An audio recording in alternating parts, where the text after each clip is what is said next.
Hello friends, आज हम लोग बात करेंगे कि अगर बुध के साथ सूर्य की युति है यानी कि कंजक्शन है तो कौन कौन से घर में वो बहुत ही बेहतर रिजल्ट देते हैं और व्यक्ति को फर्श से अर्श तक की दूरी तय करवा देते हैं। यानी कि व्यक्ति जमीन से उठ करके आसमान तक पहुंच जाता है, मतलब टॉप लेवल पर जाकर बैठ जाता है। अगर बुध सूर्य की युति है कुंडली में आपके, लेकिन ये देखना पड़ेगा कौन से घर में है।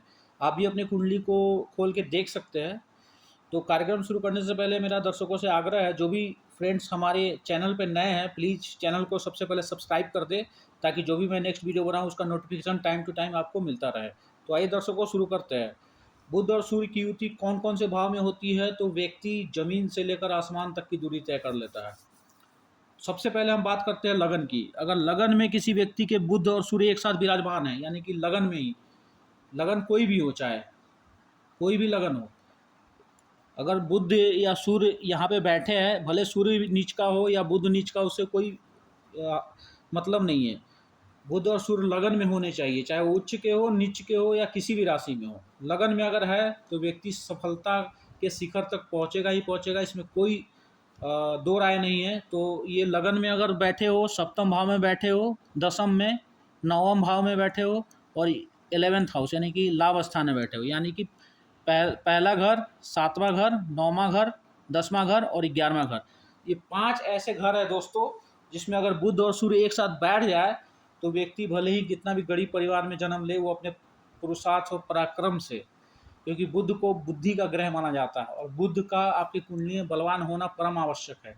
किसी व्यक्ति के कुंडली में अगर बुध ग्रह कमजोर है तो वो व्यक्ति जीवन में, उसे कहीं से लाभ स्थान से या कहीं से उसे लाभ हो जाए, कोई उसे धन दे दे, भाग्य अगर बली है तो धन प्राप्त हो जाएगा, लेकिन वो अपने बुद्धि विवेक पर पुरुषार्थ से कुछ भी नहीं कर पाएगा लाइफ में। और सूर्य का भी बलवान होना कुंडली में परम आवश्यक होता है। भले सूर्य उच्च के हो, नीच के हो, लेकिन डिग्री और प्लस प्लेसमेंट भी बहुत जरूरी होता है। कुछ लोग कहते हैं कि सूर्य नीच का है, बुध नीच का है, आपकी कुंडली में तो आप कुछ नहीं, ऐसा कुछ नहीं है। नीच का ग्रह हमेशा नीच का फल नहीं देता है। एक समय तक ही वो नीच का फल देता है, उसके बाद वो, अगर उसकी प्लेसमेंट सही है तो उसके बाद वो अच्छा फल देता है। डिपेंड करता है डिग्री पे भी।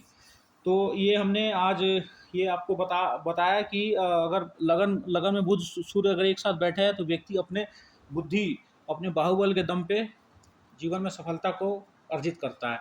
यदि सप्तम भाव में अगर बुध और सूर्य की युति है तो व्यक्ति कहीं ना कहीं अपने पत्नी के माध्यम से, और उसकी पत्नी उसको प्रेरणा देने वाली होती है, तो उससे उसका पराक्रम बढ़ता है और वो अपने पराक्रम से धन और संपत्ति अर्जित करता है। बुध और सूर्य अगर 9वें भाव में बैठे हैं तो व्यक्ति का भाग्य शुरू से ही बहुत अच्छा रहता है। वो बचपन से ही काफ़ी तीव्र तीक्ष्ण बुद्धि का, चाहे जिस फील्ड में हो, तरक्की करता ही जाता है। बुध और सूर्य अगर दसम भाव में हो तो ऐसा व्यक्ति काफ़ी प्रसिद्ध होता है, इसमें कोई शक नहीं है। बुध और सूर्य एक साथ अगर आपके कर्म स्थान में बैठे हैं 10वें भाव में, तो व्यक्ति काफ़ी प्रसिद्ध होगा, धनवान होगा, समाज में उसकी प्रतिष्ठा होगी, सरकार से उसे मान्यता प्राप्त होगी, सरकार से उसे कई तरह के अवार्ड भी मिलेंगे।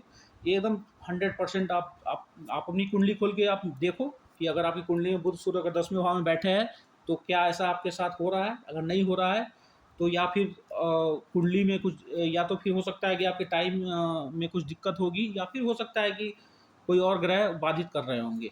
अगर 11th हाउस में बुध सूर्य बैठे हैं तो ऐसा व्यक्ति भी काफ़ी प्रसिद्ध होता है। सूर्य वैसे ही अगर 11th हाउस में हो तो व्यक्ति काफ़ी फेमस होता है। बुध भी अगर लाभ स्थान में बैठे हैं तो ऐसा व्यक्ति भी काफ़ी फेमस होता है, काफ़ी प्रसिद्ध होता है। उसे सरकार से लेकर के उसके जो काम वो कर रहा है उससे तो लाभ होता ही होता है, सरकार से भी उसे कई तरह के अवार्ड प्राप्त होते हैं। वो एक अच्छा राजनेता बन सकता है। अगर 11वें भाव में सूर्य है तो ये ध्यान रखना, सूर्य बुध अगर साथ में बैठे हैं तो व्यक्ति अच्छा पॉलिटिशियन बन सकता है, राजनीतिज्ञ हो सकता है, क्योंकि बुध वाणी का ही प्रतीक है और सूर्य प्रसिद्धि का प्रतीक है और सूर्य आत्मा का भी कारक है। तो ऐसे व्यक्ति काफ़ी आत्मबल स्ट्रांग होते हैं और लोगों के बीच में काफ़ी लोकप्रिय होते हैं। दोस्तों, एक छोटा सा विश्लेषण था बुध और सूर्य युति के को लेकर के। अगर आपको ये मेरा कार्यक्रम अच्छा लगता है तो इसे ज़्यादा से ज़्यादा लाइक करें, शेयर करें और सब्सक्राइब करें। धन्यवाद दोस्तों।